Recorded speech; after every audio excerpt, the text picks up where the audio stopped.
Assalamualaikum warahmatullahi wabarakatuh. Bismillah, alhamdulillah, wassalatu wassalamu ala rasulillah Sayyidina wa maulana Muhammad ibn Abdillah. Asyhadu an la ilaha illallah wahdahu la syarika lah, wa asyhadu anna Muhammadan abduhu wa rasuluh. Allahumma shalli ala Sayyidina Muhammad wa ala ali Sayyidina Muhammad. Subhanaka la ilma lana illa ma 'allamtana innaka antal alimul hakim. Ma'asyiral muslimin ikhwani rahimakumullah. 10 Muharram atau 10 Asyura merupakan hari yang sangat bersejarah karena di dalamnya terjadi peristiwa-peristiwa yang besar yang terabadikan di dalam kitabnya para alim ulama. Di antaranya diterimanya taubatnya Nabiullah Adam, dikeluarkannya Nabi Nuh dari perahunya setelah sekian lama terombang-ambing di tengah banjir bandang yang begitu besar. Di antaranya diselamatkannya Nabiullah Ibrahim dari api yang membakar dirinya. Dan di antaranya pula terjadi di 10 Muharram selamatnya Nabiullah Musa dari kejaran musuh-musuhnya. Itu adalah peristiwa-peristiwa yang menakjubkan. Dan masih banyak lagi peristiwa-peristiwa yang lain yang dialami oleh para nabi, para anbiya, para rasul terdahulu. Kemudian kita sebagai umatnya Rasulullah Shallallahu Alaihi Wasallam di tanggal 10 Muharram ada anjuran-anjuran amal-amal ibadah sunnah yang dianjurkan untuk kita laksanakan. Di antaranya adalah berpuasa. Puasa tanggal 10 Muharram. Dikatakan li'annahu yukaffiru sanatal madiyah kama fi Muslim. Karena dengan berpuasa itu akan diampuni dosa-dosanya setahun yang telah lalu. Jadi anjuran pertama berpuasa di tanggal 10. Akan tetapi akan lebih baik apabila ditambah dengan puasa di tanggal 9. Hari ini puasa, besok puasa. Hari Tasyrik. Itu akan lebih baik lagi kalau mau. Kemudian akan lebih baik lagi kalau mau berpuasa 3 hari. Tanggal 9, tanggal 10, tanggal 11. Karena ada riwayat hadis yang diriwayatkan oleh Imam Ahmad, sumu yauma Asyura.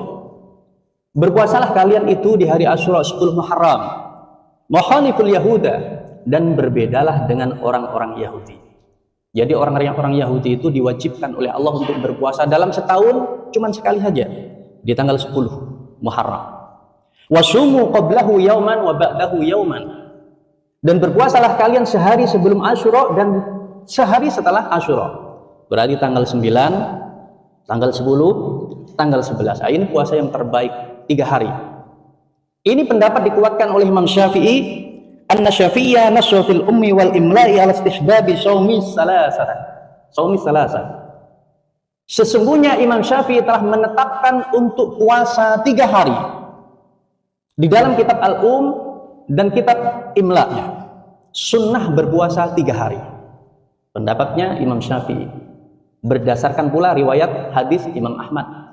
Tanggal 9, 10, 11. Kamis, Jumat, Sabtu. Ini yang terbaik 3 hari. Kalau mau tapi. Wa fil ummi la ba'sa ayyufarridahu, kata Imam Syafi'i. Akan tetapi di dalam kitab Al-Umm itu disebutkan, andaikan seseorang itu puasa cuma sehari saja di 10 Muharram, la ba'sa, tidak mengapa, tidak masalah. Daripada tidak, kerjanya berat, butuh tenaga, butuh makan, mampunya sehari, besok saja, tidak masalah. Paling enak itu ngikutin ulama. Ulama itu yang paham tentang hadis, ulama itu yang lebih paham mengenai ayat-ayat Al-Quran, itu ulama. Jadi apa yang difatwakan oleh ulama, ikuti. Ulama Syafi'i, Imam Syafi'i, Imam Ahmad, Imam Malik, Imam Hanafi, kalau berfatwa ikuti. Tinggal nerima matangnya saja, tidak usah banyak pertanyaan. Imam Syafi'i menganjurkan puasa 3 hari kalau mampu, kalau mau. Akan tetapi kalaupun dia puasa 1 hari saja di tanggal 10-nya, la ba'sa, tidak masalah. 1, anjuran yang pertama adalah sunnah untuk berpuasa. Kemudian anjuran yang kedua, memberikan nafkah lebih. memberikan nafkah lebih pada keluarganya di tanggal 10 Muharram berdasar hadis marfu an Abi Sa'id radhiyallahu anhu, man wasa'a ala iyalihi yawma Asyura wasa'allahu alaihi fi sanatihi kulliha. Sahabat Abu Sa'id Al-Khudri mengatakan, barang siapa yang di situ memberikan nafkah lebih pas bertepatan dengan tanggal 10 Muharram besok pada keluarganya, yang biasanya ngasih 50.000, besok ngasih 500.000 atau ngasih 1 juta, semakin banyak semakin bagus, semakin banyak hasilnya pula, maka Allah akan luaskan rezekinya selama 1 tahun ke depan. Dan ini pendapat dikuatkan oleh perkataan Imam Sufyan bin Uyainah. Siapa Sufyan bin Uyainah? Seorang tabi'ut tabi'in, ulama di bawahnya tabi'in, yaitu tabi'ut tabi'in, berguru dengan para tabi'in 80 orang, 87 ulama dari kalangan tabi'in, muridnya para sahabat. Sufyan bin Uyainah, seorang muhaddis, seorang mufassir, orang alim, ahli hadis. Beliau mengatakan, jarrabna al-amala bihadzal hadis 50 aw 60 sanah fawajadnahu kadzalik. Saya, kata Imam Sufyan bin Uyainah, telah mengamalkan hadis tersebut dengan memberikan nafkah lebih di tanggal 10 Muharram kepada keluarga, maka saya telah menemukan hasilnya, dan itu dilakukan 50 atau 60 sana. Imam Sufyan bin Uyainah telah menjalankannya selama 50 tahun atau 60 tahun lebih, dan terbukti fawajadnahu kadzalik, dan saya telah benar-benar menemukan hasilnya. Kata beliau, beliau ini seorang ulama yang dikasih umur panjang oleh Allah.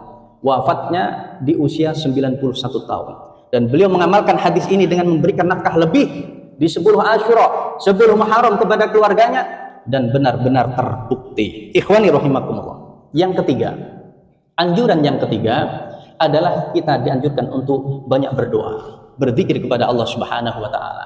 Di antaranya zikir yang dianjurkan untuk kita baca, apa yang dikatakan oleh Imam Al-Ajhuri, apa? Hasbunallah wa ni'mal wakil, ni'mal maula wa ni'man nasir, 70 kali. Besok tanggal 10 Muharram baca hasbunallah wa ni'mal wakil, ni'mal maula wa ni'man nasir. Ini ayat Al-Quran begitu luar biasa. Syekh Abil Hasan Asyadzili di dalam menjelaskan tentang rahasia-rahasia keutamaan ayat ini, beliau mengarang satu kitab, menyusun satu kitab khusus untuk membahas tentang hasbunallah wa ni'mal wakil. Ini ayat yang sangat luar biasa. Pernah suatu ketika, zaman dulu ada seorang mengadu pada nabinya. Wahai Nabi Allah, saya punya tetangga yang sangat buruk saya merasa tersakiti. Bagaimana ini? Terus Nabi tersebut menjawab, ketahuilah tetanggamu itu umurnya sampai 400 tahun. Kaget, waduh, tambah sengsara ini, tambah sakit saya. Apa yang dikatakan? Hasbunallah wa ni'mal wakil. Orang tersebut mengucapkan hasbunallah wa ni'mal wakil. Dengan seketika itu, sang Nabi mengatakan, di saat kamu mengucapkan hasbunallah ni'mal wakil, tetanggamu telah meninggal. Kehebatan hasbunallah ni'mal wakil. Cukup Allah sebagai tempat kita menyerahkan diri, sebagai pelindung, sebagai penolong. Itu makna secara singkatnya. Ikhwani rahimakumullah. Besok jangan lupa baca itu 70 kali.